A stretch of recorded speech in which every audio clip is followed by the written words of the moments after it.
Tell me the truth. You probably think that Earth's magnetic field is caused by a big ball of solid iron in the middle of the planet, right? Yep, I mean the inner core. But the problem here is that in the inner core, the temperatures are so high that the very magnetism of iron itself is changed. Once such a temperature, which is called the Curie point, is reached, atoms aren't able to align to a magnetic point anymore. So, in reality, Earth's magnetic field is created by the swirling outer core, and magnetism there is more than 50 times greater than it is on the surface. The liquid iron in the outer core conducts electricity perfectly, which helps it create electrical currents driving the magnetic field. Without it, our planet wouldn't be able to hold onto its atmosphere. As a result, we'd lose our main protection from extremely dangerous space radiation. But it wasn't the outer core that surprised us not so long ago. Scientists say Earth's inner core has likely stopped rotating relative to the mantle and the surface of the planet. Even more exciting, it could even go into reverse. But let's look into the details.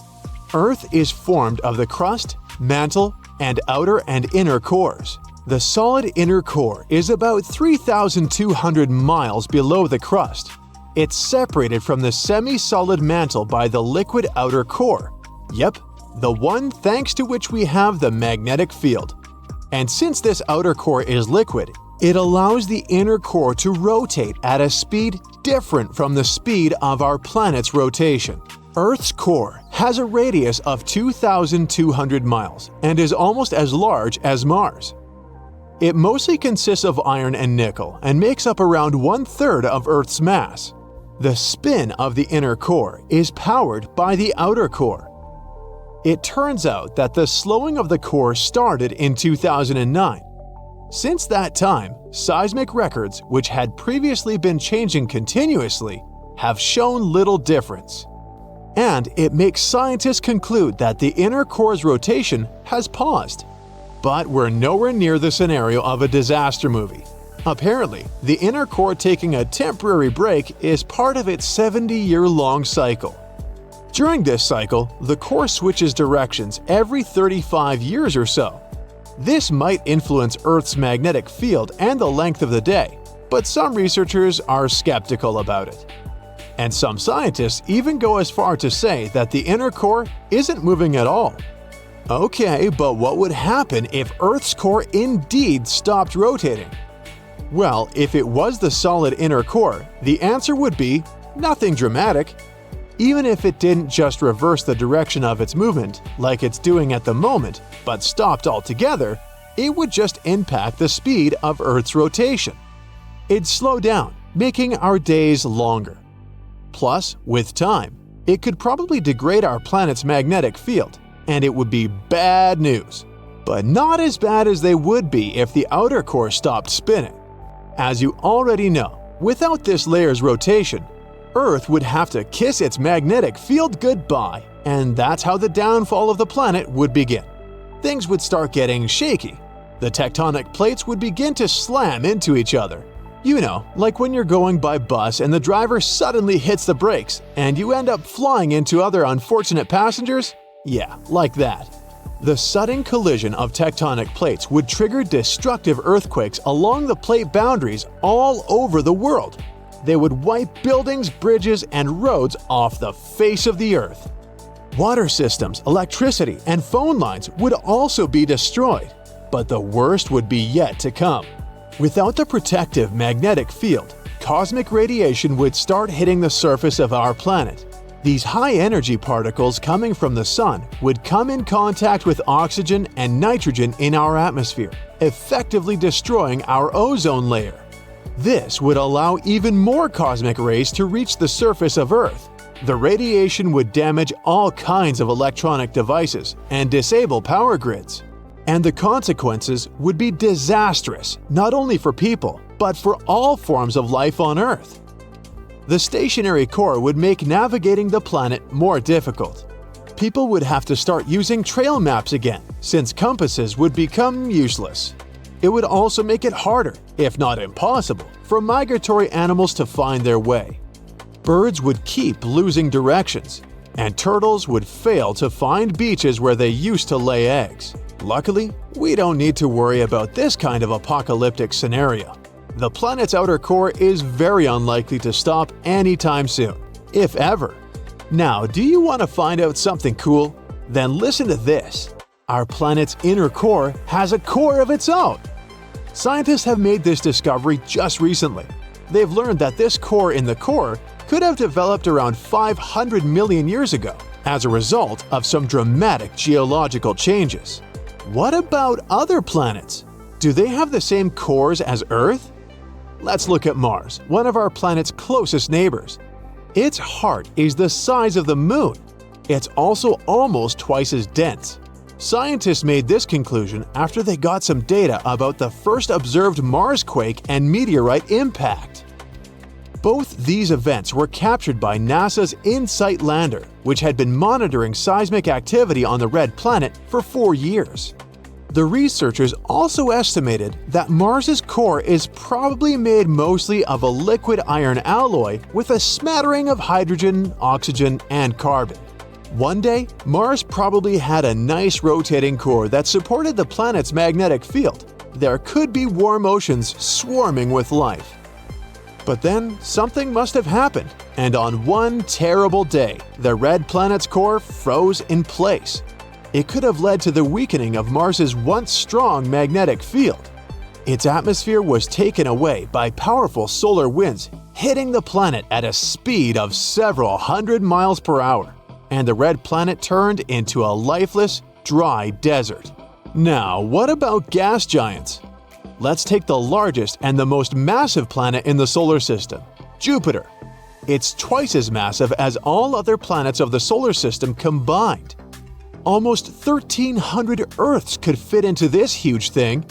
Jupiter also has the shortest day in the solar system. It lasts a mere 10 Earth hours.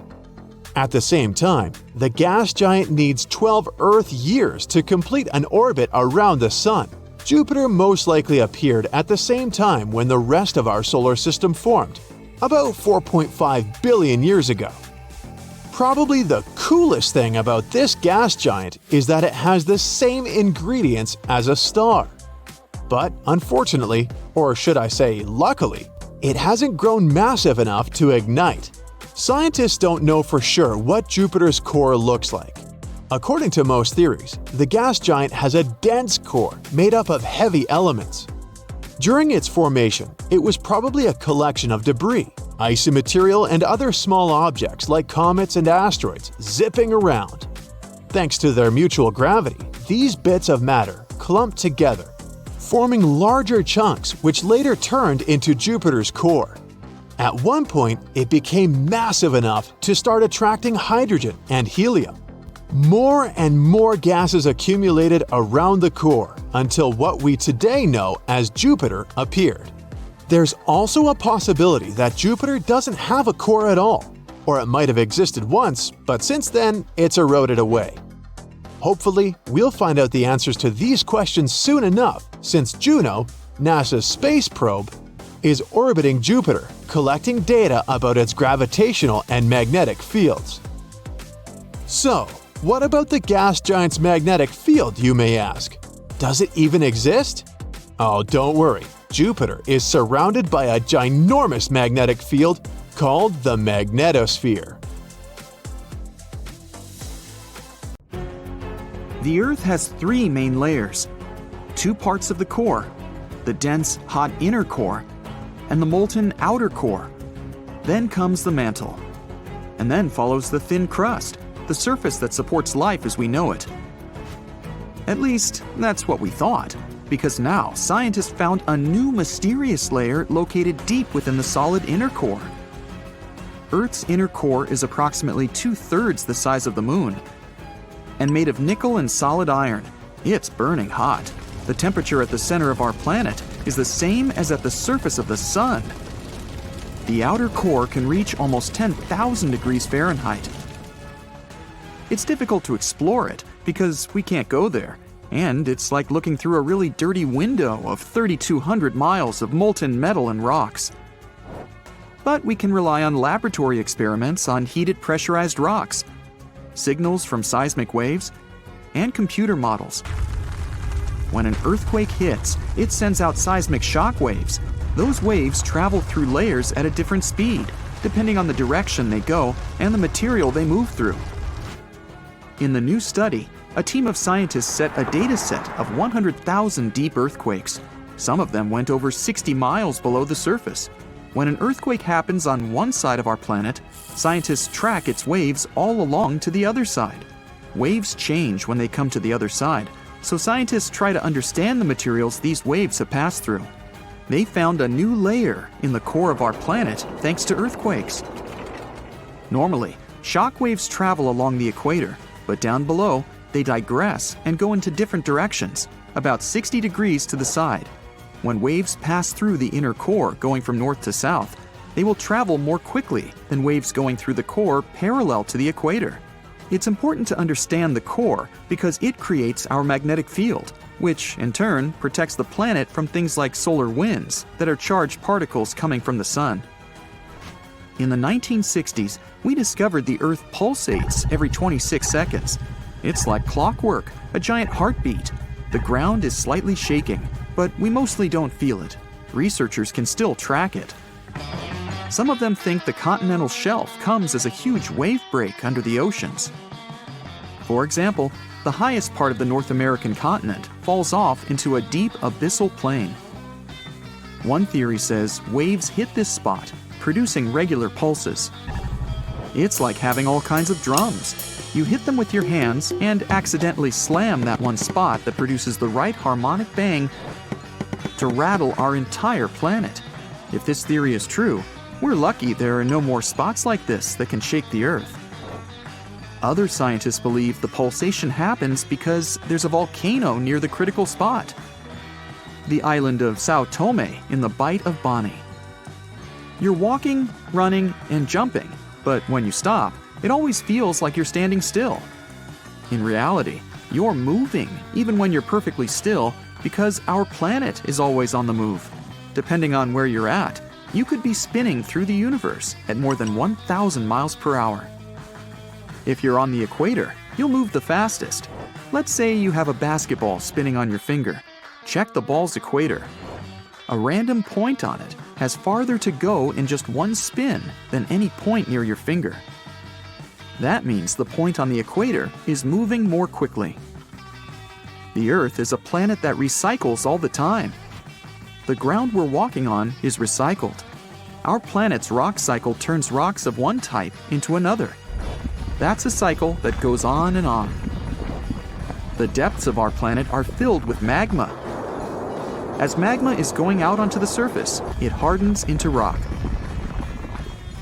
Tectonic processes like volcanic activity, earthquakes, mountain building, and all of the other processes that shape the surface of our planet bring that rock to the Earth's surface. When the rock is on the surface, erosion shapes it and shaves its bits off. Those small particles then get deposited. All the pressure coming from above compacts the particles into sedimentary rocks, like, for example, sandstone. Sedimentary rocks can also end up deeper and deeper under the Earth's surface. Since there's a lot of heat and pressure, they get cooked into metamorphic rocks. They can go back to the surface once again, or even end up being re-eroded. Sometimes the crust plates are pushing one under another, and this way, rocks can transform into magma once again. We've explored only 5% of the ocean so far. The ocean itself, as well as life below the seafloor, is still a mystery. The sediments that are underlying our oceans are home to different microorganisms that exist even at depths of 1.5 miles beneath the seafloor. There are microbes hidden deep inside volcanic rocks below the seafloor off of the parts of the Pacific, hidden under 870 feet of sediment. The biosphere under the seafloor is growing extremely slowly compared to life on the surface. Cell division happens every 10 to 1,000 years. Something's different about the Earth's axis. Climate changes and melting glaciers mostly in the regions like the Himalayas and Alaska, made the axis shift. Our planet has two kinds of poles, are the south and north magnetic poles. They affect things such as drift and navigation. The axis that the Earth is spinning around is another kind of pole. It shifted a little bit over time, but we don't know exactly why. Researchers realize there are moving masses of water, pushing the Earth's axis eastward. Take a basin of water as an example. If you're moving it back and forth, sloshing makes the water move its weight all around.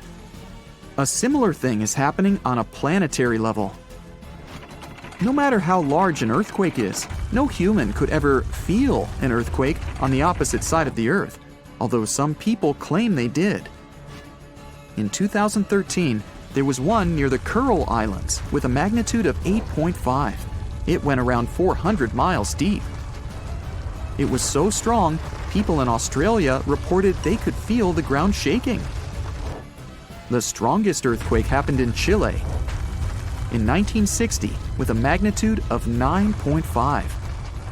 The rupture zone stretched from 311 miles to almost 620 miles along the country's coast.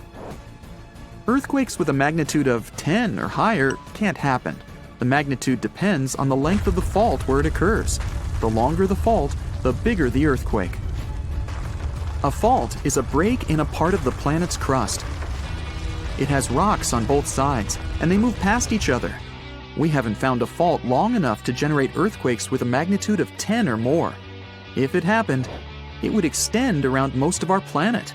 An earthquake with a magnitude of 12 would require a fault larger than our planet. One side of our planet is getting colder than the other. The Earth has a system that keeps it warm from the inside, a red-hot liquid interior deep below the surface. It spins and, at the same time, generates a magnetic field and gravity. That way, the Earth's core holds the atmosphere closer to the planet's surface. The Earth also absorbs heat from the Sun, mostly on the surface. The heat doesn't spread equally on all parts of the Earth. One side of the planet, the Pacific Hemisphere, is losing heat more quickly than another, the African Hemisphere. This happens because land traps more heat than the surface under the ocean. The seafloor is way thinner than the landmass. Also, the temperature caused by the heat coming from inside the Earth is getting lower because of huge amounts of cold water above it. Clouds are not just like some fluffy distant pieces of cotton. They weigh more than 1 million pounds and help regulate our planet's temperature.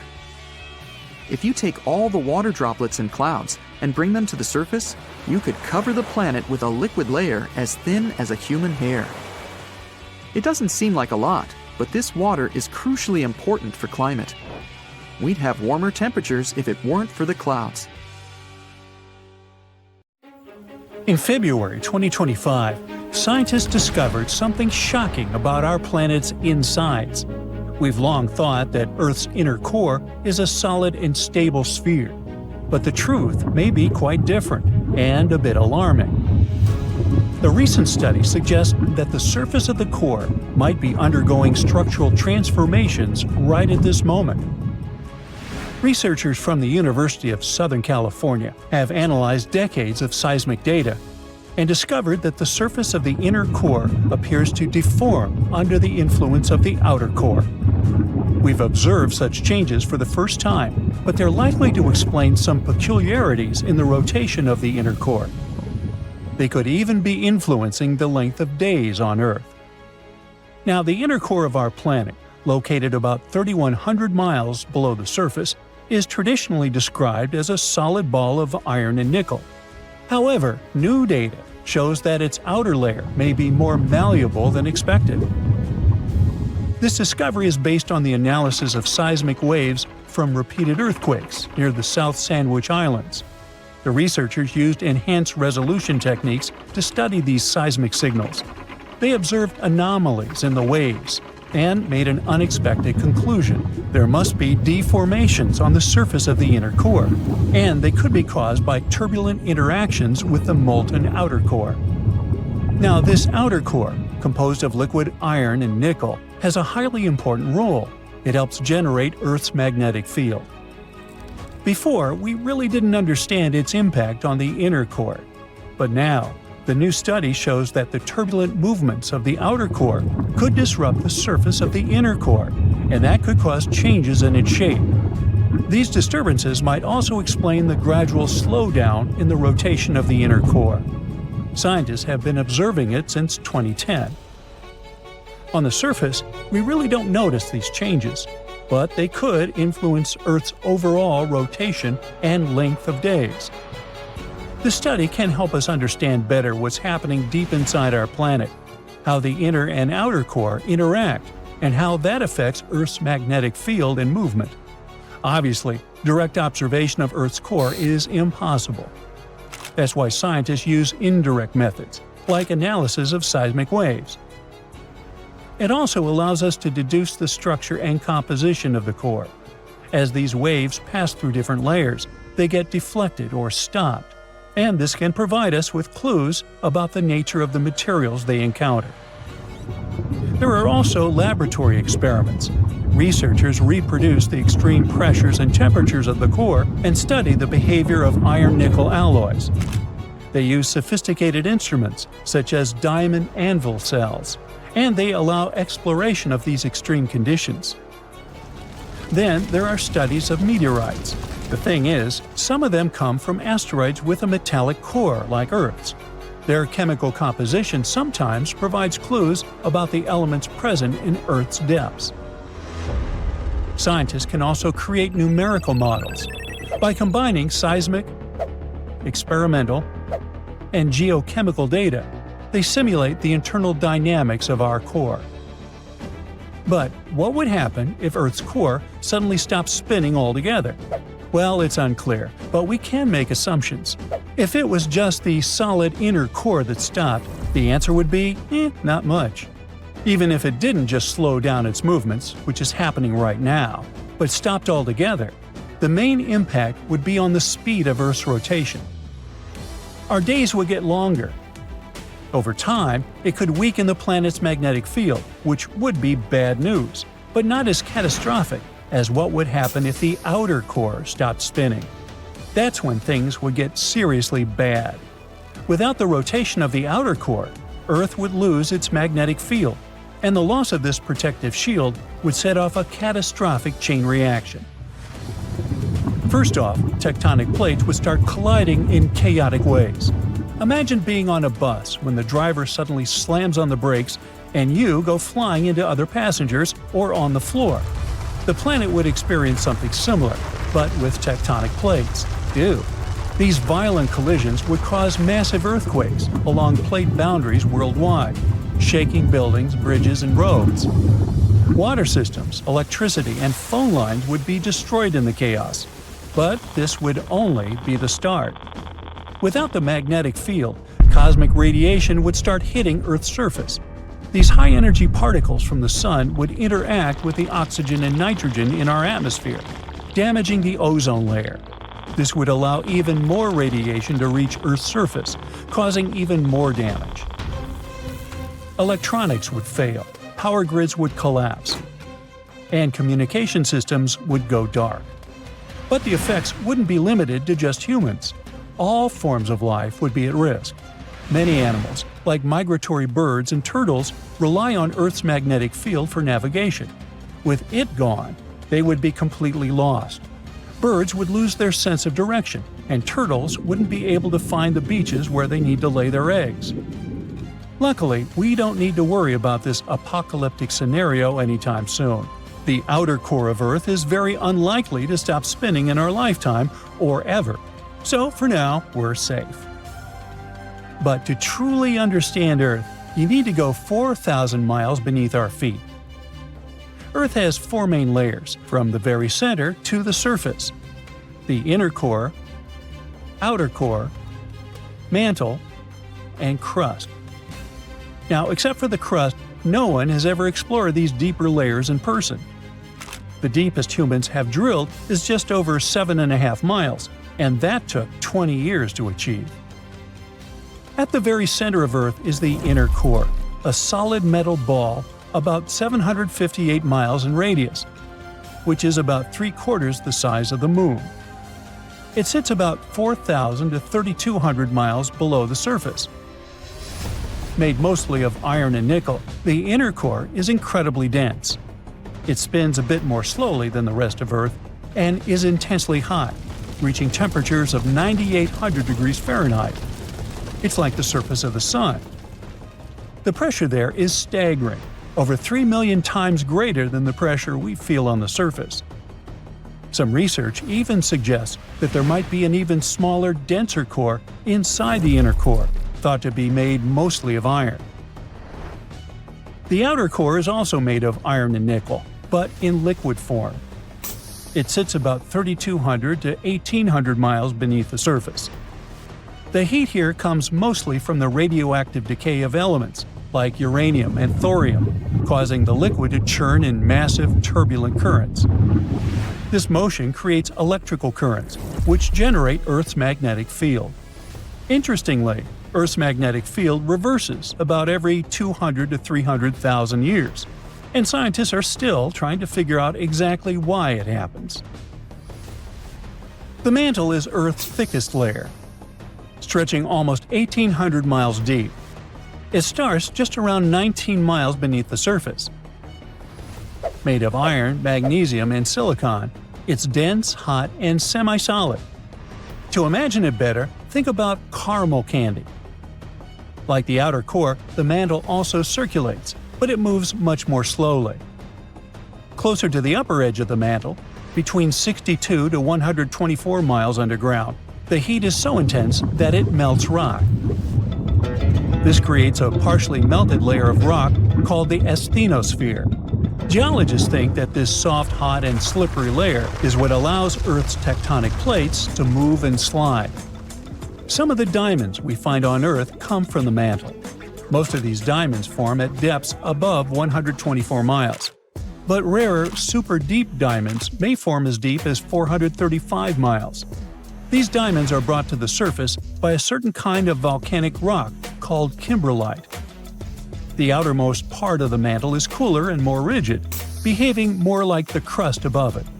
Together, this uppermost part of the mantle and the crust are called the lithosphere. As for the crust itself, it's the outermost layer of Earth.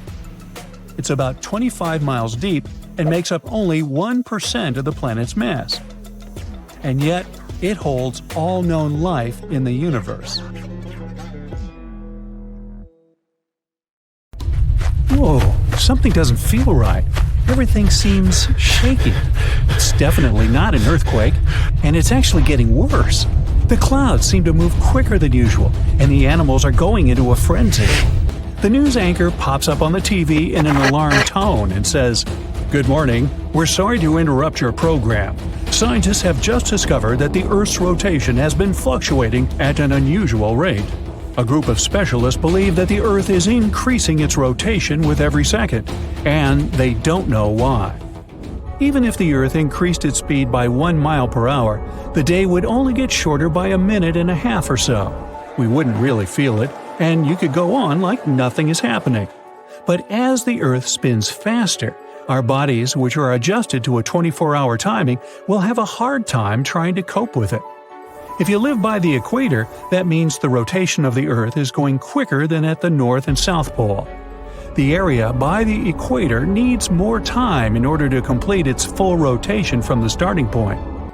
You'll experience more rain than usual. The Earth's rotation keeps the weather consistent and balanced so that nothing abnormal happens. But because the Earth is moving so fast, the weather is acting up. We'll start to see more storms and more cozy days inside, sipping on hot cocoa. Even though it seems weird, everyone can go about their day.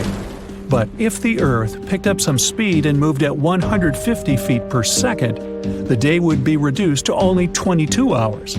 It kind of makes you feel jet-lagged 24/7. Every business works with the 24 hours a day schedule, so taking away even 2 hours can have catastrophic effects on the world economy. The whole calendar will have to change and adjust to the new timing. Clock designs will change with the new midnight, replaced with 10 o'clock. And with each week, the hours will shorten, so there will be no proper way of telling time except by sunsets and sunrises.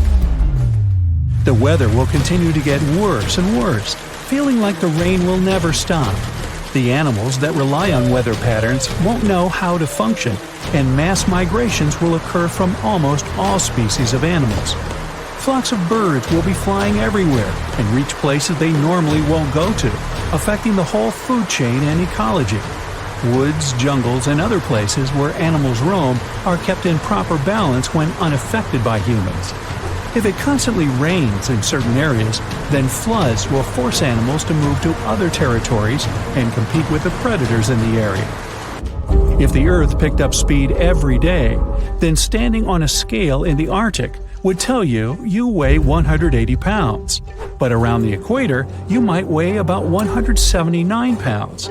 That's because of the extra force opposing gravity in that area. With the Earth spinning faster, all airlines around the world stop, since the radar systems have gone haywire and the weather is too dangerous to fly. Everyone has to get around by car. Satellites are positioned in such a way that it's crucial they remain where they are in order to bounce signals to us. Because of what's happening, Wi-Fi and TV signals can't go through. Communications around the world will end up short and slow, and eventually we'll have a total communication blackout. Ships will cease to operate and global trading will collapse, adding extra damage to the already failing world economy. Winds will get stronger and faster than usual, which means temperatures will change. Storms like hurricanes will be stronger than ever and have more energy for destruction. And still, at 100 miles per hour, the equator will now be swallowed up in the water. The Amazon basin and small islands will now completely submerge in water by around 50 feet. Most of the plant life will be endangered, especially by the equator. With woods threatened by floods, more animal environments will be in jeopardy. The trees and plants won't survive so much flooding.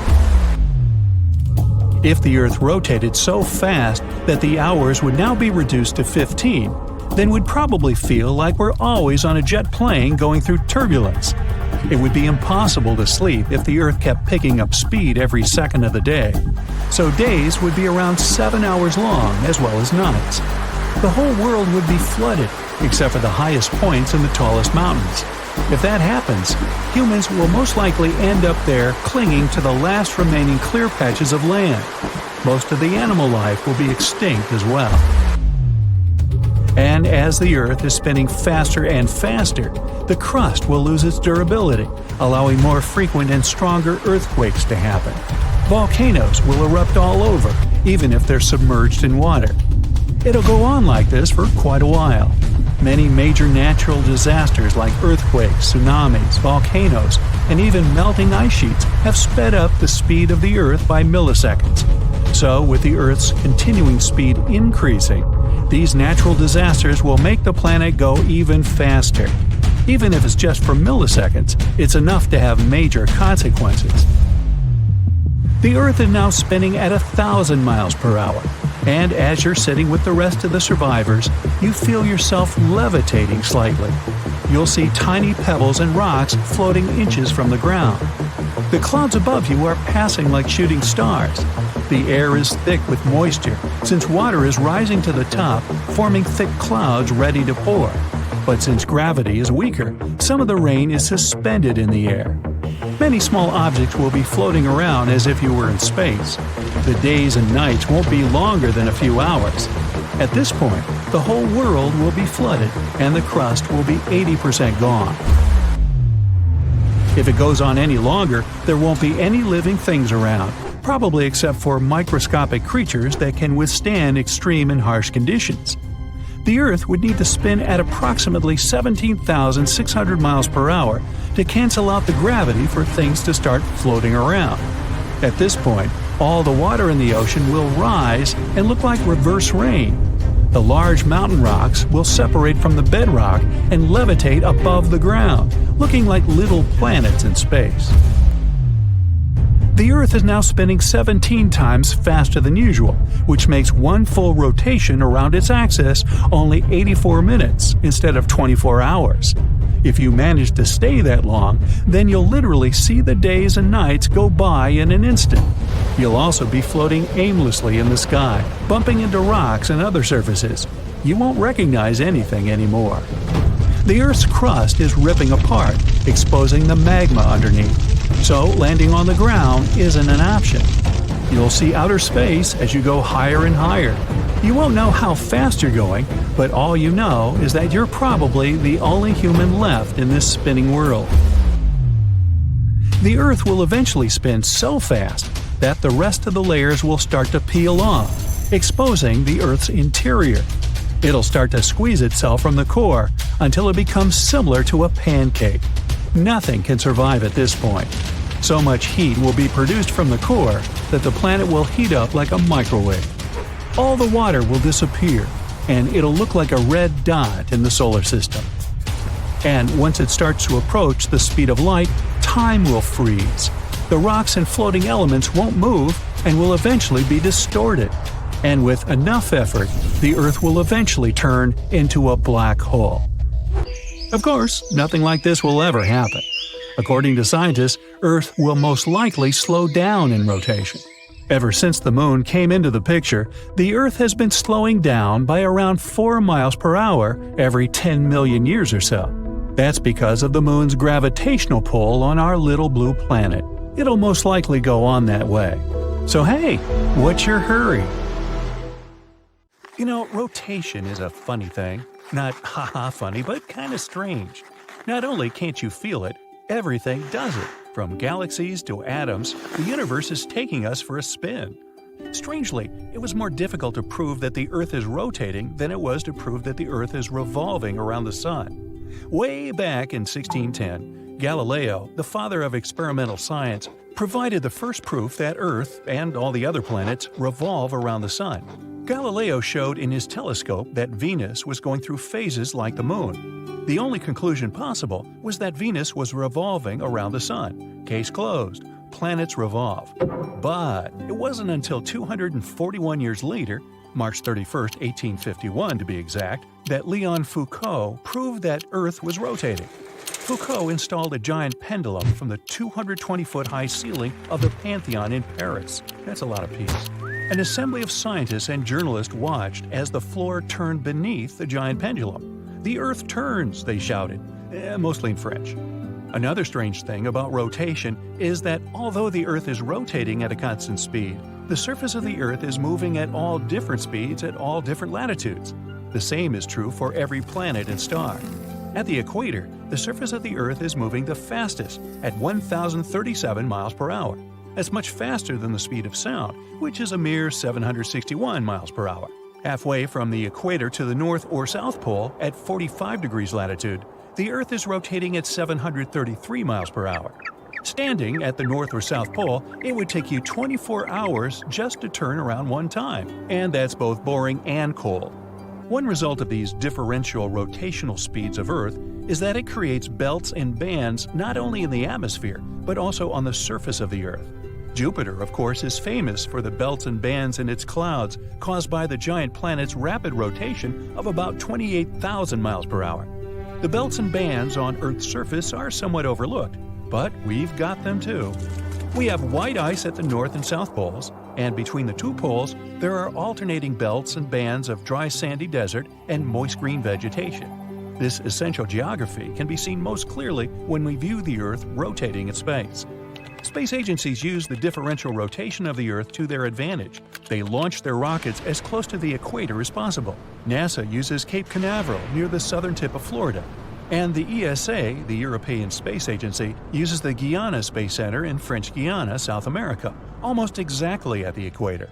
Because the land under a rocket near the equator is rotating at a greater speed, it gives the rocket a boost into space that launch sites near the poles cannot provide. You always want to save fuel, you know.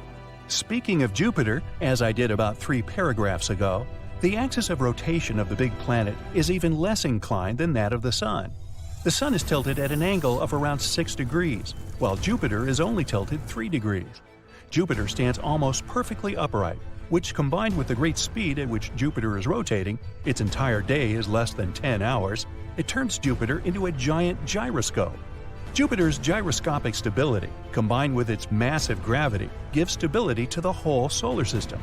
Jupiter prevents chaos factors from disrupting the orbits of the other planets. In other words, without Jupiter rotating like a stable gyroscope, the solar system could never have stayed intact for the billions of years that it has. Exoplanet solar systems are showing signs of chaos in their orbits. They could use a gyroscope like Jupiter to hold them together. Rotation is the real hero here. As for the Sun, its differential rotation has a big effect on its sunspot activity. Sunspots are spots or patches that sometimes appear on the Sun's surface, usually at mid-latitudes in both the northern and southern hemispheres of the Sun. As sunspot activity increases on the Sun, sunspots begin to move closer to the equator. Few sunspots are ever seen near the poles. With differential rotation, the gases at the equator of the Sun are moving faster than the gases at the Sun's poles.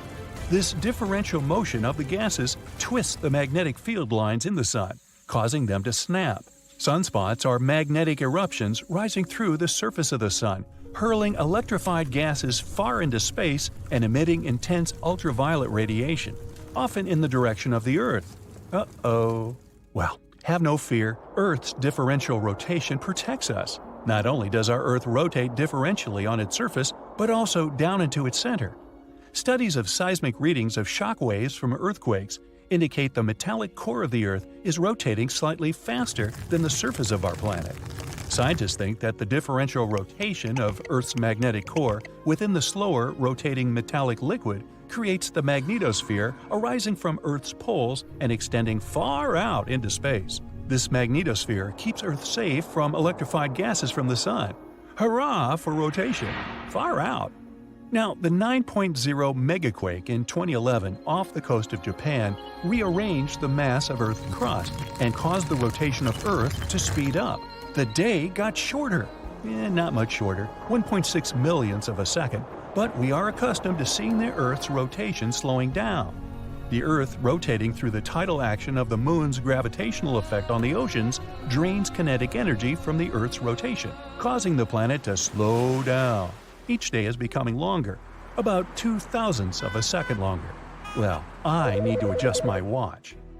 Leap years, we all know, are when we add a day to the calendar every 4 years, on February 29th, to straighten up Earth's yearly rotation around the Sun, taking 365 1/4 days. But leap seconds are added to the clocks every so often to synchronize our clocks with the slowing rotation of the Earth, and allow the Earth to catch up with our clocks, as if the Earth is concerned about our timepieces. 27 leap seconds have been added since 1972. The last leap second was added on December 31, 2016, and made the clocks read 6:59:60 p.m. Yeah, I didn't notice either. But the Sun's rotation has unexpectedly been speeding up recently.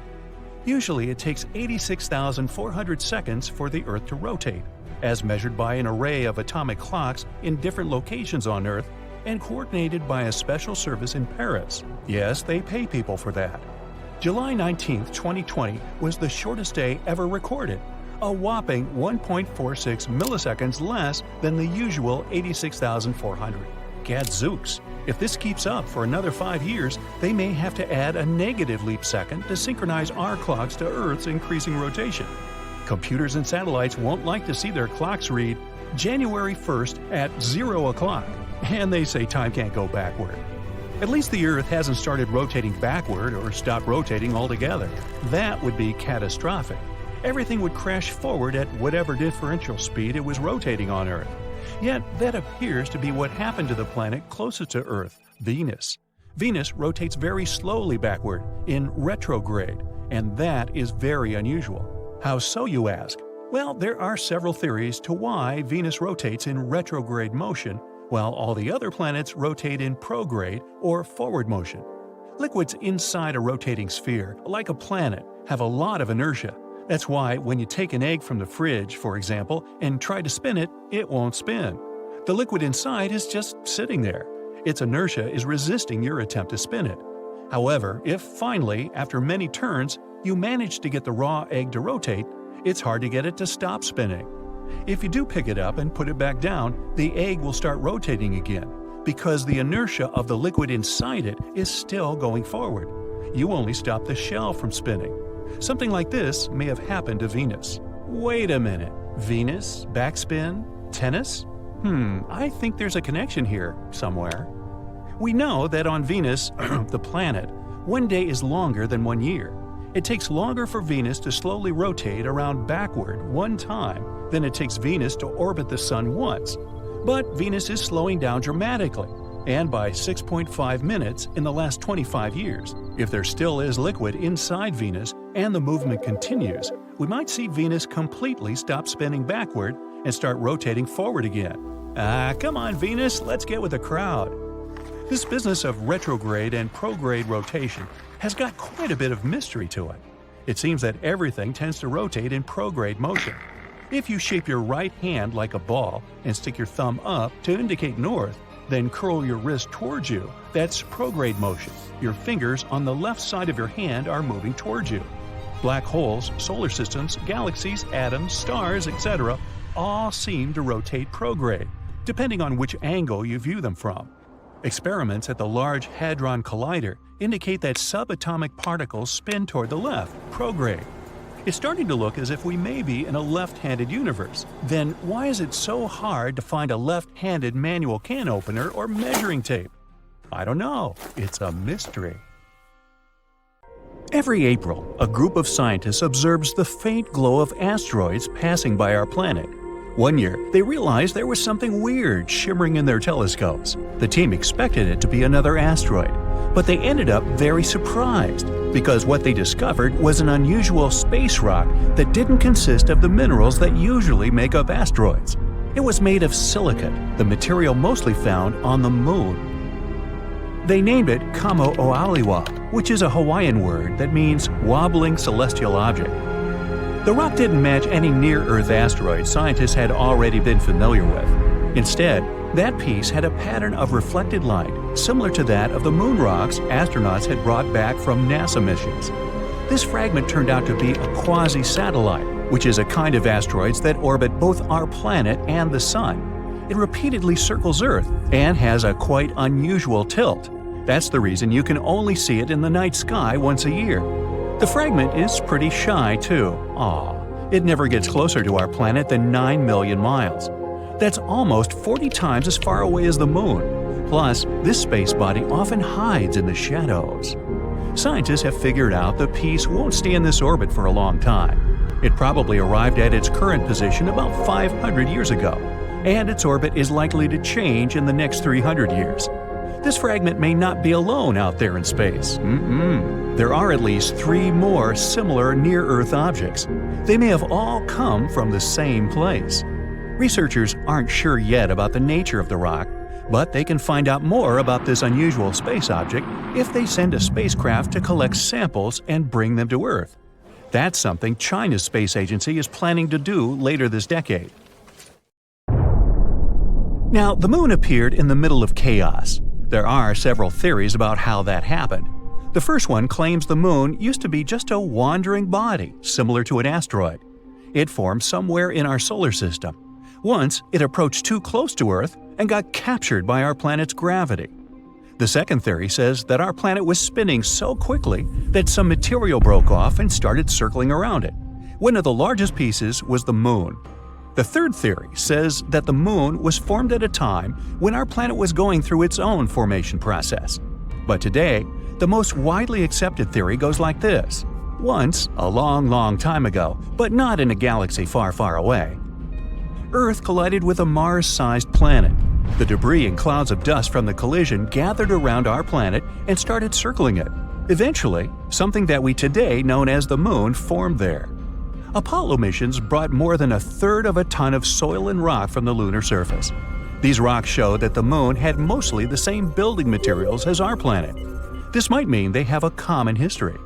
If the Moon had been formed somewhere else and had been eventually captured by the gravitational force of our planet, it would have a different composition. Also, if it had been created at the same time as our planet or had once broken off, there would be the same minerals on both the Moon and Earth. But the minerals on the Moon contain less water. Plus, our planet's natural satellite is rich in materials that form fast at high temperatures. Now, the Moon isn't the only space body in the solar system with a mysterious past.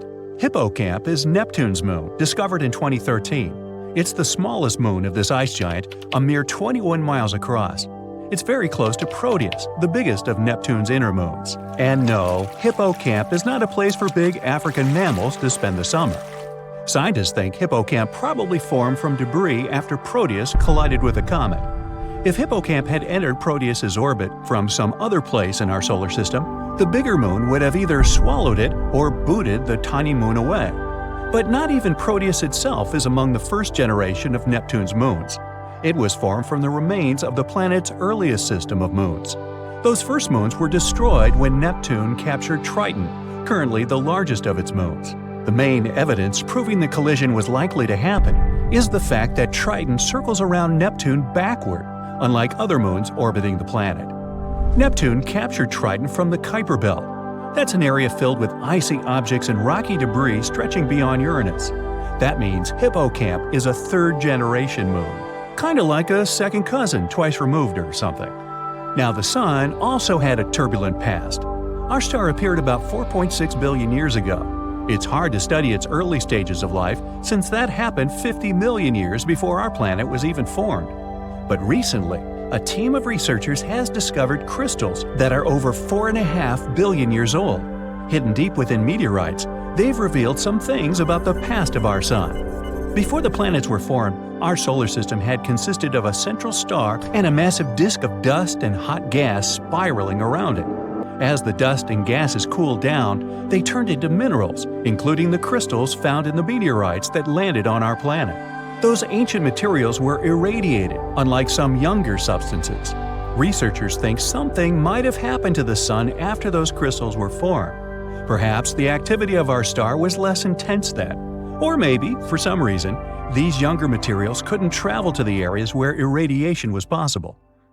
Dwarf planets give us a chance to sneak a peek into the ancient years of the solar system. Around 4 billion years ago, Jupiter's, Saturn's, and Neptune's gravitational forces joined. They sent asteroids and comets hurtling across the solar system, making them collide with different planets.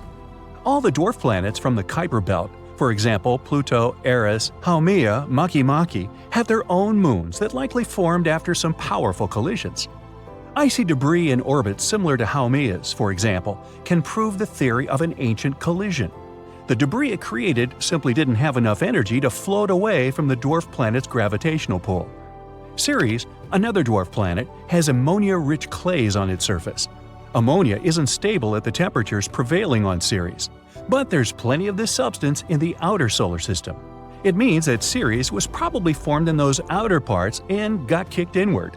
After all, the gas giants were migrating a lot at those early stages of the solar system. Or the dwarf planet could have formed in an asteroid belt, and ammonia somehow, let's say after a powerful impact, appeared on the dwarf planet. Ceres might help scientists understand icy moons better. The ocean floor on Earth has a high concentration of carbonate minerals, and some parts of Ceres have them too. This means this dwarf planet is like some sort of fossilized ocean world. Many exoplanets, a term used for planets outside the solar system, have also gone through pretty intense collisions in their early stages. This double star system is more than 300 light-years away from us, and its stars are at least 1 billion years old. Even though it's not young, this system still shows some signs of swirling clouds of dusty debris that haven't cooled down yet, which isn't something you'd expect from a star system of this age. This debris is still warm. It means there might have been a strong collision of two planets or some other space bodies of similar size in that region, and relatively recently. So hey, everybody just simmer down. Dust particles circle around a young star. They stick together and grow bigger with time. That's how planets form. The leftover dust often settles in some distant cold areas. An example in our solar system is the Kuiper Belt. It's located far away beyond Neptune. As solar systems evolve, those particles keep colliding until they're so small they end up being pulled into nearby stars or kicked out of the system. Uranus spins on its side if you compare it with the rest of the planets in our solar system, and the only way we can explain it is a powerful collision in the past. Something much bigger than a regular comet or some other space body of similar size likely hit Uranus and knocked the planet on the side. It was probably a planet twice the size of Earth. It could be a protoplanet. This is a space body made up mostly of ice and rock that orbits a star and is likely to develop into a planet sometime in the future. Anyway, the fallout from the impact smothered the core of Uranus. It prevented the heat inside the planet from escaping. This might explain why Uranus has extremely cold temperatures on its surface. Man, bring a jacket and a blanket.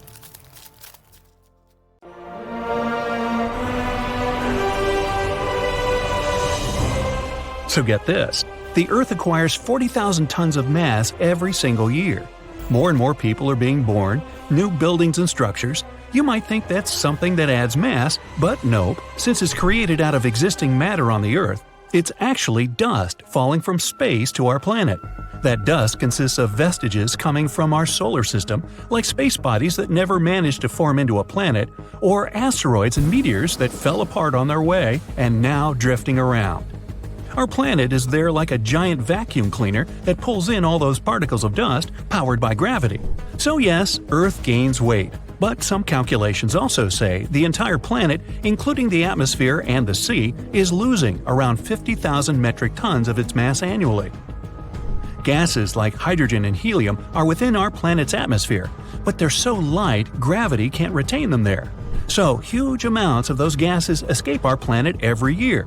6 pounds of hydrogen every second. Sounds like a lot, but the Earth is really heavy, so it would take trillions of years for all the hydrogen to escape our atmosphere. Also, the planet's core is like some sort of big nuclear reactor. It runs all the time, so it gradually loses energy, which means it's losing mass too. Our planet is not a perfectly shaped sphere, it's more like a squashed one. As it spins, gravity is directed toward the Earth's center, while a centrifugal force goes outward. Earth has a tilted axis, so centrifugal force doesn't exactly oppose gravity. Also, gravity pushes those extra masses of Earth and water up at the equator into a bulge. Earth also has a waistline, 24,900 miles. You weigh more standing at one of the poles than at the equator. Although, for weight loss, Pluto comes as the best option. A 150-pound person would weigh around 10 pounds there. Avoid Jupiter, the same person would weigh over 350 pounds there. Our planet is all green and blue now, but chances are it used to be purple. Scientists think ancient microbes might have used some other molecule to harness the sunlight instead of chlorophyll that gives plants their green color. That molecule possibly colored the living organisms into a more violet shade. The Earth is electric. Just one stroke of lightning can heat the air to over 50,000 degrees Fahrenheit, which causes the air to rapidly expand. That same ballooning air makes a shock wave we know as thunder. 6,000 lightning flashes appear all over the planet every minute, and the longest one occurred in the sky above Brazil, 440 miles long. Newer studies found out that the Earth's core is as hot as the Sun's surface, over 9,300 degrees. The driest spot we have is the Atacama Desert of Peru and Chile. The center of Atacama has spots where we've never recorded any rain. The coldest place is naturally Antarctica, where winter temperatures can go down to minus 100 degrees Fahrenheit. No thanks. It's also the biggest desert we have on Earth. We imagine deserts as endless, sandy, and insanely hot areas, but there are coastal, subtropical, and polar deserts. They all have windswept and barren lands, which makes them very difficult for animals and plants to inhabit. The Pacific Ocean is the Earth's biggest ocean basin, which covers a huge area of almost 80 million square miles. The Pacific contains over half of the free water on our planet, and is so big all of our continents could fit there. Earth used to have 2 moons, or at least that's something scientists believe. That second one was almost 3 times smaller than the one we have today, and may have orbited our planet before it slammed into the bigger one. This clash may be an explanation of why the 2 sides of the moon we're left with is not equal. And there are moonquakes going on. It looks pretty inactive from our perspective, but the ground there is definitely shaking, although less than on Earth. Moonquakes shake at great depths, especially midway between the lunar center and its surface. To get to the longest mountain chain, we have to look way down under the surface of the Atlantic Ocean. It's a chain of volcanoes that goes about 18,000 feet above the bottom and spans over 40,000 miles. We have a magnificent planet, more than 4.5 billion years old, which makes it 10,000 times older than humans. But it's not the same as it was in the beginning. The ground we walk on is recycled. Earth has its cycle. Magma from the depths of our planet comes up and hardens into rocky matter. Tectonic movements brings the rock to the surface where erosion happens. That's a process where wind, water, and other natural forces break apart rock and changes it. The small pieces get buried, deposited, and compacted into sedimentary rocks like sandstone. If these rocks are buried deep enough, they get cooked and transformed into magma. So the whole cycle repeats all over again. We got used to seeing lava and ash coming out of volcanoes, but some of them even produce their own flashes of lightning. In 2020, the Tidal volcano, which is around 40 miles away from the Philippines' capital, Manila, started blasting smoke and ash pretty high into the air. Inside its ash column, small pieces were colliding and then producing lightning flashes people could see scattering across the sky. Lakes can go crazy and explode too. Neos, Manoon, and Kivu are 3 lakes that sit above volcanoes. Since there's magma under their surface, there's carbon dioxide released into the lakes, which leads to a deep gas layer above the lake bed. It's pretty rare, but carbon dioxide can suddenly erupt from the lake and form an unpleasant gas cloud, similar to something a volcano does. 70% of our planet's surface is covered in oceans, but we've only explored 5% of them. And around 300 million years ago, I wasn't around then, we only had one massive supercontinent called Pangaea, with one huge sea, Panthalassa. Surprisingly, coral reefs are the biggest living structures. They consist of small coral polyps, but together they make a true community of organisms and a very important part of Earth's ecosystem. Some coral structures can even be seen from space. The Earth's surface is not evenly shaped, which means mass is uneven too. That way, gravity is not the same in all spots on Earth. There's a mysterious anomaly in the Hudson Bay of Canada. The gravity there is lower than in other regions surrounding this area, and scientists believe it's because of melted glaciers. During the last ice age, that region was covered in ice, which is now long gone and melted. But the planet hasn't completely recovered from the icy burden. Gravity over any area is proportional to its mass. The glacier left an imprint that pushed aside a part of the planet's mass, which is one of the reasons why the gravity is weaker in that area. Some bugs get nastier when in space, without gravity. Studies showed some bacteria, like Salmonella, can make worse damage in space because there's something in the lack of gravity that makes them tougher and changes their activity. The days on Earth are slowly getting longer. When the planet was formed, days were about 6 hours long and gradually got longer.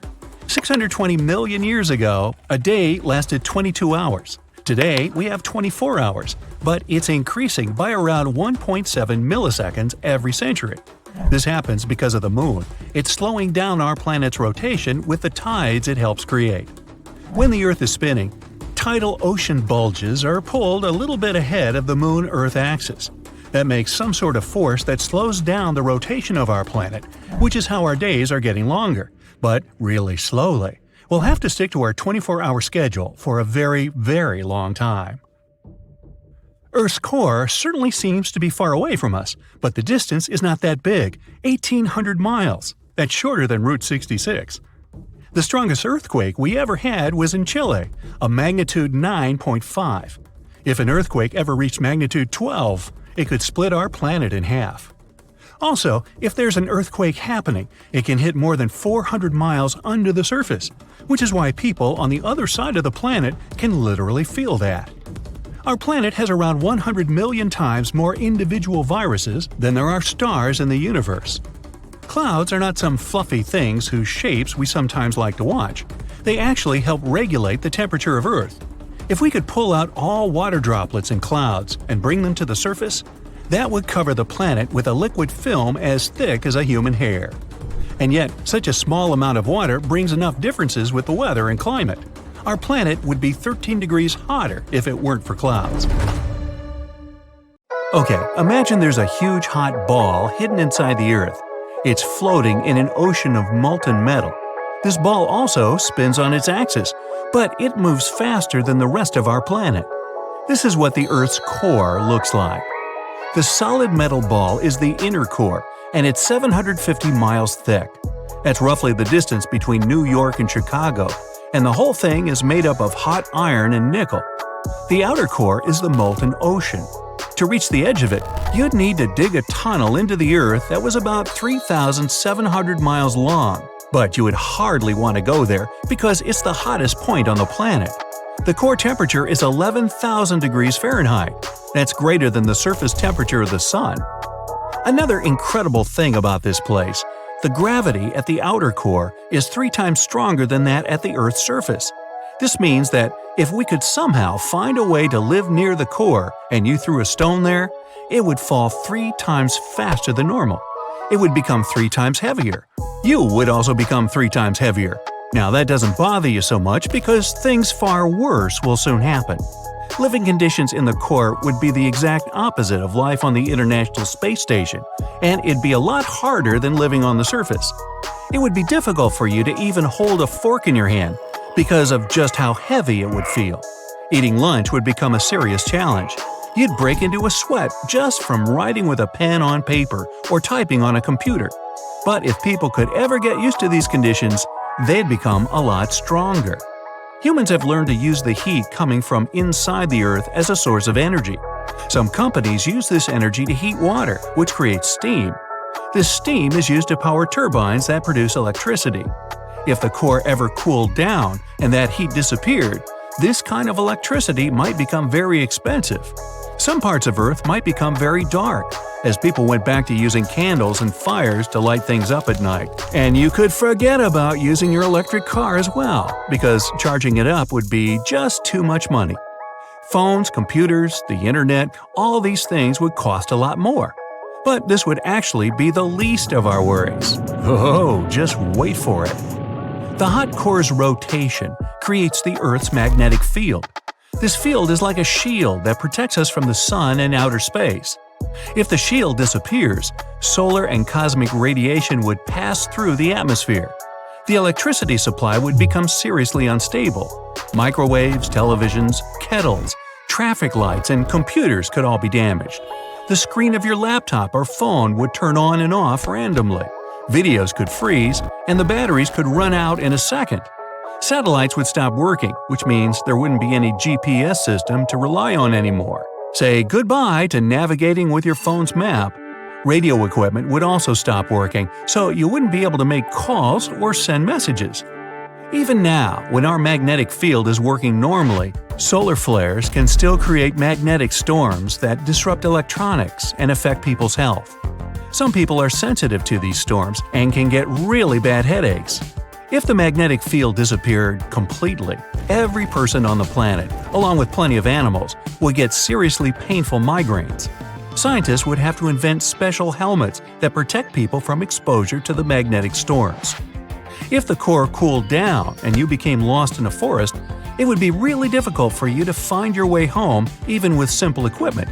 Without the magnetic field created by the active core, your compass needle would no longer show where north, south, east, and west were. You would see the birds in the sky going crazy.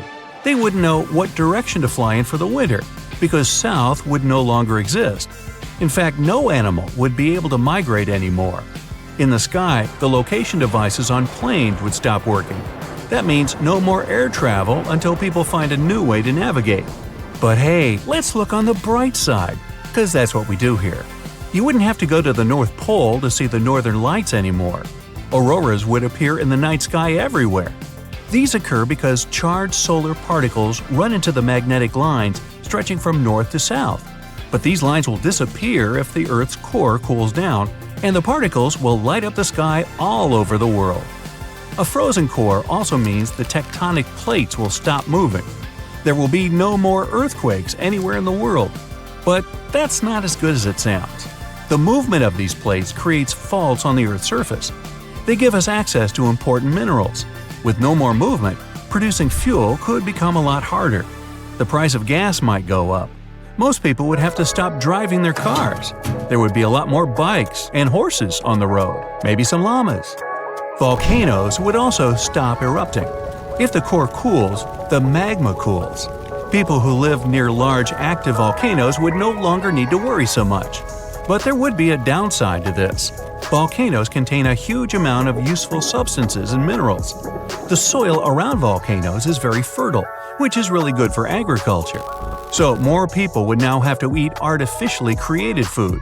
There would be big problems with the supply of natural food products. Only rich people might be able to afford that classic tomato and cucumber sandwich.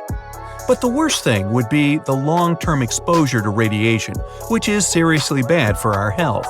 More radiation means that the risk of getting diseases would be much higher.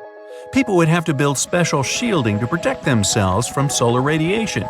It would be way too expensive to cover the whole planet with this technology, so we just create separate shields for each city. Just imagine the side of every city covered by a huge protective dome. In this radioactive world, movement between cities would only be possible in special closed transport. People would need to wear protective suits. You wouldn't be able to go to the countryside anymore.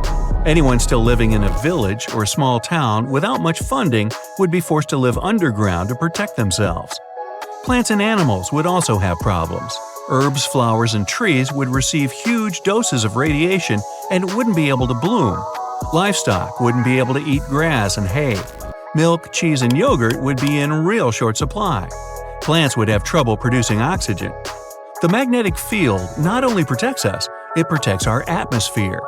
A frozen core and no magnetic shield means that the solar wind would destroy the atmosphere in a few hundred years. The conditions on Earth would be changed completely. Humanity would no longer venture outside its protective domes with their artificial atmosphere. Instead, we'd have not only our cities, but also the last surviving pieces of nature, our trees, lakes, grass, meadows, and flowers. Everything left outside the domes would turn into a scorched desert. This is what happened to Mars. The red planet has no seas, oceans, and lakes. Some scientists believe it's completely dry because its magnetic field disappeared. With no protection, Mars lost most of its atmosphere, and the sun's wind swept away all the surface water. But of course, this is just one of many theories. This took place billions of years ago, and no one can say exactly what happened. But don't worry, our planet won't turn into Mars anytime soon. The Earth's core is cooling very slowly. It will take another 2 billion years or so before it cools down completely. What's weird though is that our magnetic field can be unstable even today. In the southern hemisphere, there's a spot where the magnetic field is weak. This place is called the South Atlantic Anomaly. Charged solar particles flow through this spot, which can cause problems for orbiting satellites as they pass through. There are some other places like this around the world, but fortunately, they don't cause us any really big problems. Good thing. Today, we're going to work our core, so get ready to sweat. Oops, sorry, wrong core. Hey, we've traveled far and wide, down to the Earth's inner core and up into outer space. But what if we could combine these adventures and find out what hides in the innards of other planets and moons in the solar system? With the help of this interstellar hyperdrill, we can achieve that, at least in part. Coordinates are in, all systems ready, and our first destination is the Moon. Our moon, in fact. We land on its gray and desolate surface under the black sky. No blue here because there's very little atmosphere to disperse the light. The drill starts working, and we first go through the outer layer of the moon, the crust, just like on Earth. We're on the sunny side, so the thickness of this layer is only 43 miles. But were we to land on the dark side, it would be more than twice as thick. The moon is a rocky body, so its crust is largely made of silicon, iron, aluminum, calcium, oxygen, and magnesium, with much smaller amounts of other elements. Further down, we find the mantle, and it's a long and tedious journey through. This layer is about 850 miles thick. It gets hotter as we go deeper, finding composite minerals, pyroxene and olivine. They're made of iron, silicon, oxygen, and magnesium in different proportions. Finally, we break through the hard layers and into the semi-molten outer core. Another journey of about 93 miles ahead through this scalding swamp, and we dive into the iron ocean of the liquid core shell. It's nearly 60 miles thick, and the molten metal threatens to evaporate us. But this drill was made to sustain an extremely heavy onslaught. And that's how we finally come to a sudden halt. In the deepest reaches of the moon, there's a solid iron core, which is 150 miles thick. We could drill through it, but it would be unnecessary. So we just set the flag here and skip to the next planet on our drilling list. And it's Mercury. It was hot deep inside the moon, but on the surface of the smallest planet in the system, it's even hotter. That's because it's so close to the sun, of course. Alright, let's drill. Mercury has a pretty thick outer shell, which is both crust and mantle, going about 250 miles deep. Not the most fascinating journey, it's not unlike the Earth in many respects. But then, the drill stops, ramming into a solid metal wall. It's Mercury's core, which has a diameter of over 2,500 miles. It takes up to 85% of the planet's overall diameter. No use trying to drill through this one. It's fully metal and extremely dense. Skipping to the next planet, and we're on Mars now. Oh look, it's sunset here, and the sun is making the sky hazy blue. But you know the drill. I mean, we're here to drill, so that's what we do. Mars's crust is quite thin compared to Earth's, just 6 to 30 miles deep. Its composition is much the same though: iron, aluminum, calcium, potassium, and magnesium. That's one of the reasons why humans are looking to colonize the red planet one day. It's very similar to our own. We're very quick to drill through the first layer, and the second one, the mantle, is now upon us. It's a hard and rocky layer about 1,100 miles thick. Thanks to its size, Mars isn't seismically active any longer. There's simply no magma boiling close underneath the surface of the planet, making it silent and docile. It's a long dig, but we finally come to a screeching halt, bumping into the core. A ball of iron, nickel, and sulfur with a diameter of 2,000 to 2,600 miles. This core is bigger than that of Mercury, but the planet itself is larger too, so it figures. Okay then, our next stop is even more interesting, because it's Jupiter. This gas giant has a mass twice that of all the other planets in the solar system combined. And we landed right in the middle of an ocean. The ocean, I dare say, it's the largest one in the whole system, and it's made of liquid hydrogen. The drill goes smoothly through the surface of the planet because there's no rock or hard metal here, only gas and liquid. But the shaking, yikes! The pressure on this planet is more than just huge, it's unimaginable. The drill is barely able to withstand it, and as it's going deeper, the pressure's becoming higher too. We've reached Jupiter's core, and it's nearly too much to bear. The temperature here is about 90,000 degrees Fahrenheit, and the core itself is not solid but liquid as well, kept together by the immense pressure from all sides. The drill starts to rattle. Bad sign. Let's get out of here before it breaks. Whew! No winds, no pressure, no heat. All around us is a vast icy wasteland, crisscrossed by ridges and reddish bands. It's Europa, one of Jupiter's most promising moons. As we drill through the ice, let me explain. Europa is one of the candidates to have extraterrestrial life in the solar system, and it can be found right beneath the icy shell through which we're now digging. It's only 10 to 15 miles thick, while down below is an enormous saltwater ocean, twice bigger than all of Earth's oceans combined. The deepest point on Earth is Challenger Deep, and it's a bit over 6 miles down. The ocean on Europa, on the other hand, can be up to 100 miles deep. Who knows what can be lurking in that deep, dark sea? Anyway, we travel fast through the water and finally reach the bottom of the ocean. The mantle starts here, and it's made of rock, just like on Earth.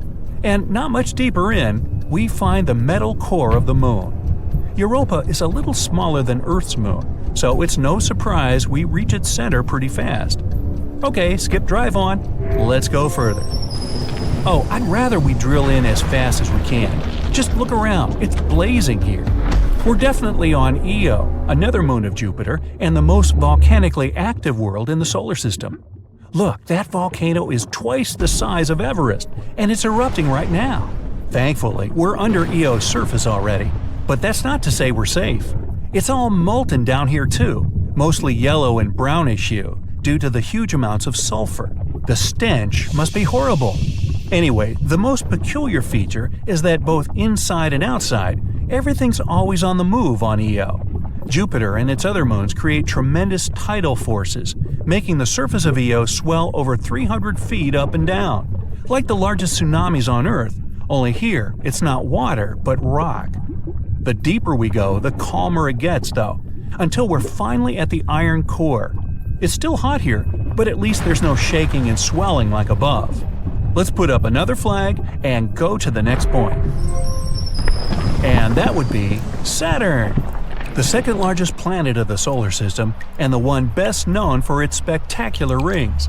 Not the only one to have them at all, mind you, but we'll get to it. Now, as you've surely noticed, our drill is simply falling down through the gaseous hydrogen and helium, making up most of the planet's surface and atmosphere. No need to work here, just wait and hope the immense pressure won't crush our drill to a hunk of junk.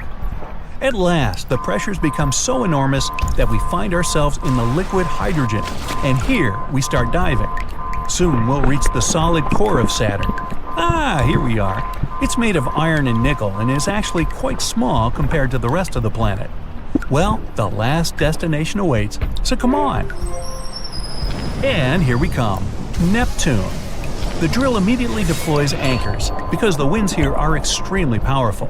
They reach speeds 5 times greater than the most devastating hurricanes on Earth. Neptune is covered in a pretty thin layer of hydrogen and helium, just like Saturn or Jupiter, but underneath there's much more than that.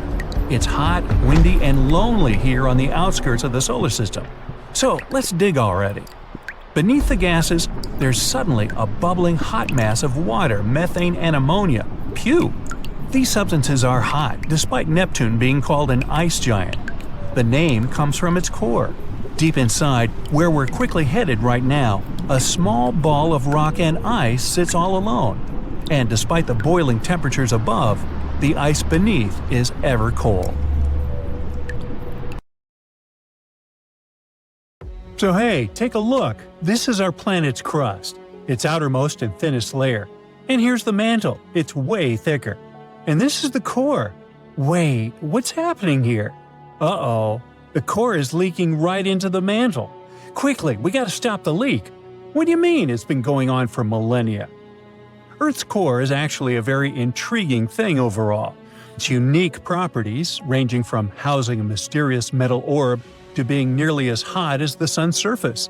Well, another one on this list of enigmas, apparently, our planet's core is leaking gas. I can relate. Is it dangerous for us? Is it going to boom if somebody lights a match? Well, not really, all because this gas is a rare isotope called helium-3. Helium-3 is a version of helium with 1 neutron instead of the usual 2. Most of helium-3 in the universe was created around the time of the Big Bang, so it's some pretty ancient stuff. As the solar system formed, this gas became trapped deep within Earth's core. Shielded from space collisions and other cosmic hullabaloo, it remained hidden in the planet's depths for billions of years.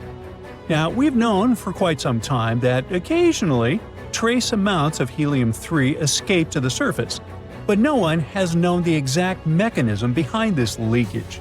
Until recently, the breakthrough came with the discovery of exceptionally high ratios of helium-3 and its more common counterpart helium-4 in ancient lava flows on Baffin Island. This island is located in Canada's remote Arctic archipelago. The craziest thing is that these findings have the highest helium-3 ratios ever observed on dry land. The research revealed significant helium-3 levels.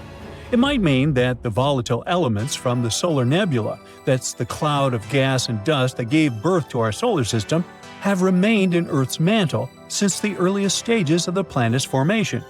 The discovery was made in lava flows that erupted around 60 million years ago, during the formation of a new seafloor when Greenland and North America split apart.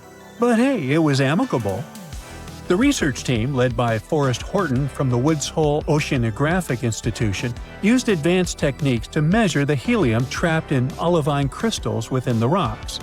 These crystals formed before the magma erupted, which helped preserve the helium as it rose from deep inside the planet. The scientists found about 10 million helium-3 atoms per gram of olivine. That's a shockingly high concentration for Earth. You see, Earth's core acts as a reservoir for helium-3, storing it since the planet's formation. Over time, small amounts of this gas escape into the mantle through processes like mantle convection. That's when the planet's rocky interior stirs and moves like boiling water. Magma plumes, which appear in the mantle and rise to the surface, carry helium-3 with them. When the magma erupts, most of the helium escapes into the atmosphere. However, some of it gets trapped in crystals within the lava. That's how scientists can later study its origin and movement. Now let's follow the journey of helium-3 in the Baffin Island rocks.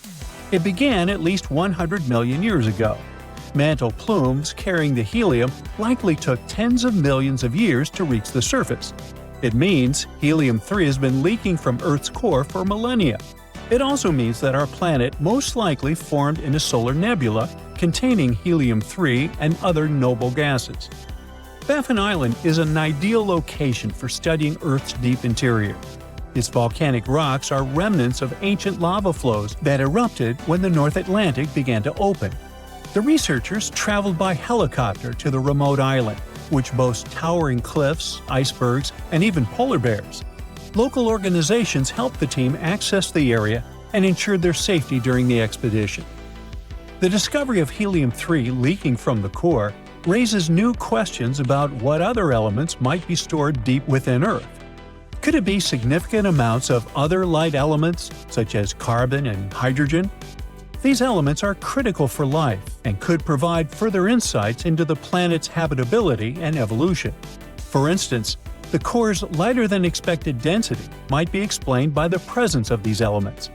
Plus, understanding the movement of helium-3 could also help track the behavior of other gases across the core mantle boundary. But this isn't the only unexpected discovery about Earth's insides. Let's go to Turkey's central Anatolian plateau. There, Earth's crust seems to be slowly dripping into the planet's interior. This process, known as lithospheric dripping, is still shaping the surface geology of the region. Lithospheric dripping occurs when the lower part of Earth's crust, heated to a certain temperature, becomes viscous and begins to flow downward. Imagine a thick liquid like honey or syrup flowing into a bowl. Now you get it. Now, speaking of Earth, it's been happening over a long period of time. And as this material moves downward, it pulls the crust with it, causing the surface to sink. As a result, we see new depressions or basins. Once this gooey material detaches from the crust and sinks further into the mantle, the surface rebounds, causing the ground to rise. This cycle of sinking and rising is what creates the shifting landscape in regions like the Konya Basin in the central Anatolian Plateau. It is the very site where geophysicists observe signs of lithospheric dripping. The research team, led by Julia Anderson from the University of Toronto, first noticed unusual patterns in satellite data, including a circular feature in the region where the ground was sinking. After examining geophysical data beneath the surface, the team identified a seismic anomaly in the upper mantle and discovered a thickened crust beneath the Konya Basin. All this points to the presence of dense material, like a result of lithospheric dripping. The team's model suggests that the Konya Basin is currently in the later stages of this process. While the surrounding central Anatolian Plateau has been uplifting over the past 10 million years, the Konya Basin is sinking at a rate of about an inch per year. While this number might seem small, it is quite significant in a region that is otherwise rising. Earlier studies have shown that the central Anatolian Plateau has risen for around a half mile over the last 10 million years. It likely happened due to lithospheric dripping. However, the discovery of the Konya Basin reveals that this process is not one time, but can occur multiple times in different regions. The initial drip that formed the central Anatolian Plateau likely caused daughter events, which led to the formation of the Konya Basin. To validate their model, the researchers conducted a cool lab experiment. It simulated the lithospheric drip process. So they took a tank filled with a highly viscous silicone polymer which acted as a proxy for Earth's lower mantle. They also used a mixture of modeling clay for the upper mantle and ceramic spheres and silica sand to simulate the crust. A dense seed was inserted into the upper mantle layer to initiate the drip. Over the next few days, the researchers observed that the drip descended slowly. Within 10 hours, it began to fall. By 50 hours, a secondary drip had started. The results confirmed that, even without horizontal movement in the crust, the dripping process caused the surface to sink, forming a depression similar to the Konya Basin. This experiment has shown that lithospheric dripping can cause vertical deformations even without horizontal movements. Plus, it has proven that one event can trigger more drips that can change Earth's surface. This discovery helps scientists better understand how Earth's crust behaves over long periods of time and how tectonic processes can affect the landscape. Now, how about a bonus fact? In 1692, Edmund Halley, that guy famous for Halley's Comet, suggested that Earth might be hollow. He imagined layers beneath the crust with two concentric shells and a core about the size of Mercury, all floating in glowing gas. He even went further, speculating that these inner layers could be inhabited. This wild idea inspired Jules Verne's famous novel, Journey to the Center of the Earth. Wow! Scientists have found an invisible star at the Milky Way center, a star that helped our galaxy be born. 26,000 light-years away, in the galactic center, a massive, invisible object started spreading everywhere, and you don't even know that you're breathing it right now. It all started in the 70s, when an astronomer named Vera Rubin was studying the Andromeda Galaxy. She decided to check whether stars move in a predictable way. Now let's say you're spinning a ball on a string around yourself. The closer the ball is to you, the faster it moves in a tight circle. But if you let the string out longer, the ball moves more slowly in a bigger loop. That's how gravity works. And the same goes for planets. The closer ones, like Mercury, zoom around quickly, completing their orbits in months. The far ones, like Neptune and Saturn, take their time, decades, to make one rotation. The stars themselves should orbit the centers of their galaxies the same way. The closer ones move fast, the farther ones are slower, right? But when Vera measured the speeds, she saw something impossible. They weren't slowing down. The faraway stars were moving just as fast as the ones near the center. By all logic, the galaxies should have torn themselves apart, but they didn't. And that meant something was holding them together, something undetectable, some massive invisible object in the galactic center warping reality without ever revealing itself. So she checked over and over with different galaxies. This wasn't a fluke, it was happening everywhere. Rubin had accidentally uncovered proof that galaxies were drowning in something far heavier than all the stars, planets, and gas in our entire universe combined. It was holding us with ghostly hands. Astronomers called it dark matter because it doesn't glow, doesn't reflect light, doesn't seem to interact with anything at all. It's just there. But all the calculations show us that it exists, and not merely exists, but makes up 85% of all the mass in the universe. We know that it sculpted galaxies. Without it, the world as we know it wouldn't exist. And yet, just like with an invisible star scientists found at the Milky Way center, the only way to detect it was through gravity. So how do you find something that refuses to be found?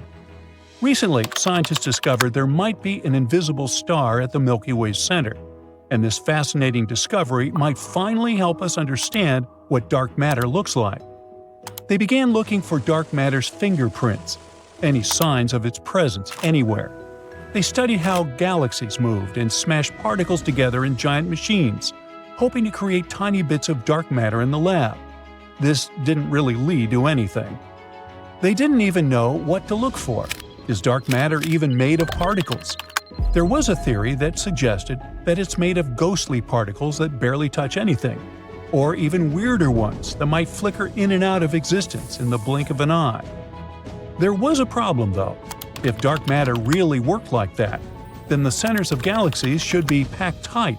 Tons of matter would be crammed into a tiny space. But in our universe, galactic cores seem strangely soft, spread out, almost gentle. A new theory emerged, and it was wild. What if the dark matter at the heart of galaxies isn't made of heavy particles at all? What if it's made of something so delicate that it behaves more like a strand of hair? These hairs could be made of something incredibly light, lighter than anything we've ever seen, and billions of times smaller than a neutrino, which is already the lightest known particle. They call this idea fuzzy dark matter, and it might change everything we thought we knew about the universe. A team of astrophysicists wanted to test this idea, so they ran a simulation, creating a simple model of a galaxy with two main ingredients: a whole lot of fuzzy dark matter and a little bit of gas, the same kind of gas that forms the stars we can see. They pressed start and just let the system evolve by itself, watching how the two would interact. At first everything was pure chaos, but then the fuzzy dark matter started to gather. It pulled itself together, forming a massive invisible object near a galactic center. The gas followed, spreading throughout this ghostly mass, mixing with it and glowing faintly. And then it suddenly formed something incredible: dark stars. Not typical stars like our sun, blazing with heat and light. Instead, it's enormous, massive, invisible objects, a hybrid of two different kinds of matter. We've never seen anything like this before. An object that would stretch across thousands of light years, and yet they'd be almost weightless, more like cosmic puffy clouds than anything else. Scientists called them Fermion boson stars. Finally, this dark matter thing is starting to make sense. The core of this strange invisible star would have just the right density, not too dense, not too loose. And it looked exactly like what astronomers actually see in real galaxies. If it's confirmed, then it would finally explain how dark matter behaves and works. And if they're right, then every galaxy in the universe could be tied to one of those vast unseen giants. The Milky Way hidden star might be one of them, shaping our galaxy in ways we never realized. What's wild is that this stuff wouldn't behave like normal matter. It wouldn't form anything solid. Instead, it would be more like a complex, ever-moving web of filaments or hairs.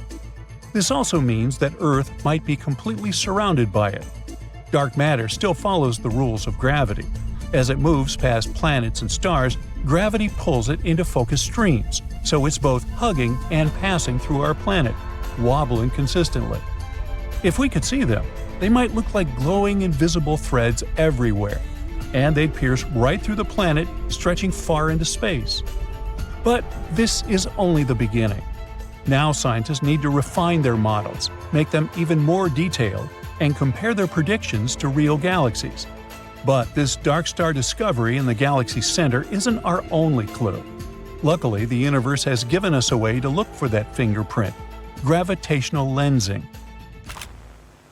When light from a faraway galaxy travels toward us, it sometimes passes by another massive galaxy on the way, or other massive objects with crazy gravity. Instead of continuing in a straight stream, light actually gets bent around the massive object because of that gravity. And when it finally reaches us, it creates a distorted and magnified version of the original galaxy. Basically, it's like looking through a piece of curved glass. If dark matter is fuzzy, then it should leave a strange pattern on these distorted images. Things should be a bit wavy and unclear. Scientists needed the perfect object to study this, and they found one. A faraway galaxy whose light was bent by gravity, creating a strange stretched-out image. They used super-powerful radio telescopes, connected them all over the world, and turned them into one giant telescope as big as the Earth itself. With this, they could zoom in so much that they could see details of that galaxy as tiny as a grain of sand on the moon. Then they ran a huge experiment. They created their own fake versions of this picture, simulations with various sizes of fuzzy dark matter particles.